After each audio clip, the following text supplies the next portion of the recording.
Hey there riders, Journo Kris here, and KTM have recently taken the covers off the new 890 SMT, which apparently stands for Supermoto Tourer, in a concept that wouldn't be a surprise to see announced on April Fool's Day.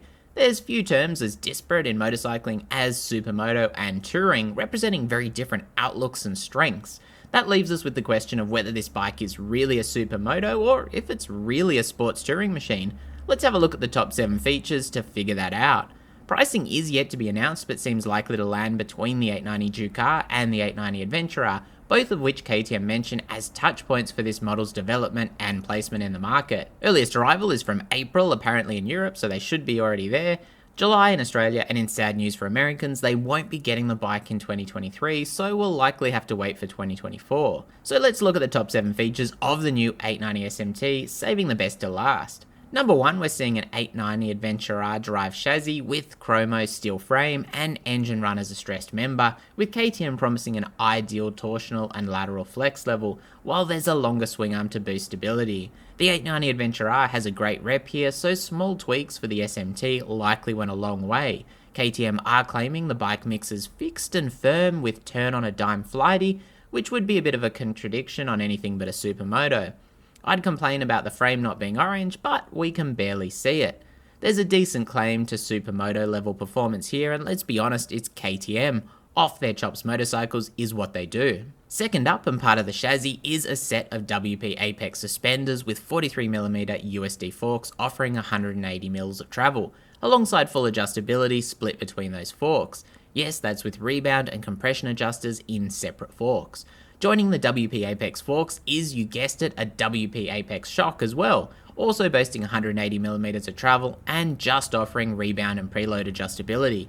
The shock is angled forward, which helps keep that seat height low-ish, with a more squat rear end layout, despite the longer ground clearance. Icing on the cake at the rear is a die-cast open ladder swing arm, helping keep weight down and of course looking the business. That's a pretty decent tick here for a set of highly adjustable and premium springers, which is what you'd generally expect on a supermoto.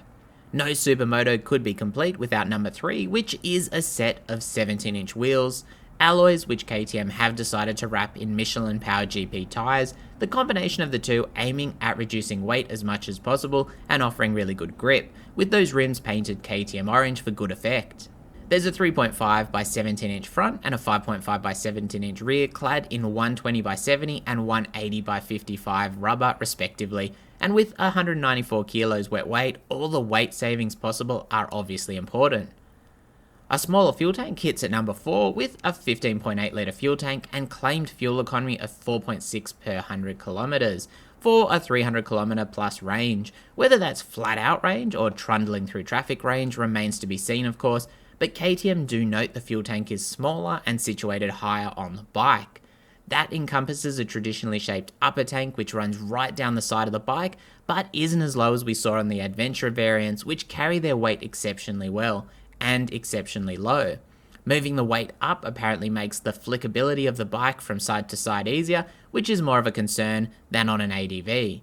A tiny 8-litre fuel tank would have been even more supermoto, but with touring in the mix, this seems a happy compromise. Electricity hits at number 5, and with an 890 you'll probably want some decent safety tech there, with rain, street and sport modes offering some different characters, and an optional track mode available if you like microtransactions and paying extra to unlock features already built into your bike. Traction control becomes fine-tunable with 10 levels of adjustability if you pay up for the extra track mode, otherwise you just get 3 settings, all with cornering functionality of course. You can also add MSR or moto slip regulation if your wallet is weighing you down, as well as an up and down quick shifter, which would be a no-brainer, and cruise control. Don't worry, you can try all that for free for 1500 kilometers before KTM slam the electronics door in your face and put their hand out for more of your hard-earned cash. The TFT display is standard though, as are LED lights all round. Are electronics really a supermoto feature? May as well ask what the best oil is to use in your motorcycle, and with over 100 ponies seems a smart inclusion. Having to pay for all the extras is certainly very supermoto though, although normally that'd be doing the conversion. Second to last at number 6 is of course a pretty impressive brake loadout running dual 4-pot radial mount calipers on massive 320mm rotors and a slightly more restrained 260mm rear rotor with 2-pot floating caliper. Bosch cornering ABS is standard fitment, and you do of course get Supermoto ABS Mode 2, which disables the rear for more sliding fun. You need a lot of stop for all that go, and this is a pretty high-end braking loadout. Of course, most Supermotos would sit closer to 100 kilos than 200, so you wouldn't expect to see anything less in my mind. Finally, at 7 we see the LC8C producing 105 horsepower at 8,000 RPM and 100 Nm of torque at 6,500 RPM, with some peak power sacrifice to bring that torque in a bit lower, and naturally benefiting from all the improvements over the 790 we've already seen in this power plant. Compared to the 890 Duke, that's down 16 horsepower, but also peaking 1250 RPM lower too.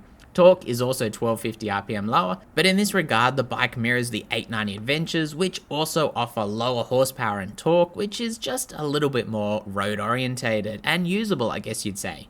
It's a great engine in either form, highlighting the flexibility of the parallel twin platform. Now it's not a single cylinder of course, which is the Supermoto's mainstay, but I doubt anyone who's ridden an 890 Duke would be complaining too wholeheartedly about this one. So as a bit of a wrap up, I think anyone but KTM would be laughed out of the room for introducing a Supermoto touring machine. Obviously the bike does split the difference between the 890 Duke R and the 890 Adventure R. There's more wind protection alongside a more comfortable but taller seat height at 860mm than the Duke, with more upright bars and the larger fuel tank there as well, with some of that weight distributed lower plus a bit more weight overall, I think maybe 13 kilos. Against the Adventure, you're saving 14 kilos but losing a bit of fuel capacity. The seat is almost 20 mils lower, and of course you're running regular 17-inch wheels with an engine loadout more closely resembling, at least in peak claimed performance, the ADV. Hopefully the gearing and fueling has been tweaked though. That much lower fuel placement is also revised up the bike, which shouldn't be a concern on a more road-orientated machine. Is that enough to earn the touring or sports touring moniker? I guess in my mind it's a bit of an irrelevance. I think most naked bikes with a decent seat and a screen could fit the bill as a sports touring machine, so all that really matters is if it does what you want and you like the bike. Does it fit the Supermoto moniker? It's not a single and it's pretty heavy, so that might upset some who would never have actually bought the bike, so does it really matter? So let me know what you think of the KTM 890 SMT. Do you reckon this is really a Supermoto Tourer or Supermoto Sports Tourer, or is this all just more marketing madness? And would you buy one of these over an 890 Duke R or an 890 Adventure R? If so, let me know why, as I'm interested to see where this bike lands and why. Is this everything you'd expect in an SMT, or have they missed something? Anyway, stay safe out there and thanks for watching. Hit the like button if you've enjoyed the video and would like to see more in the future.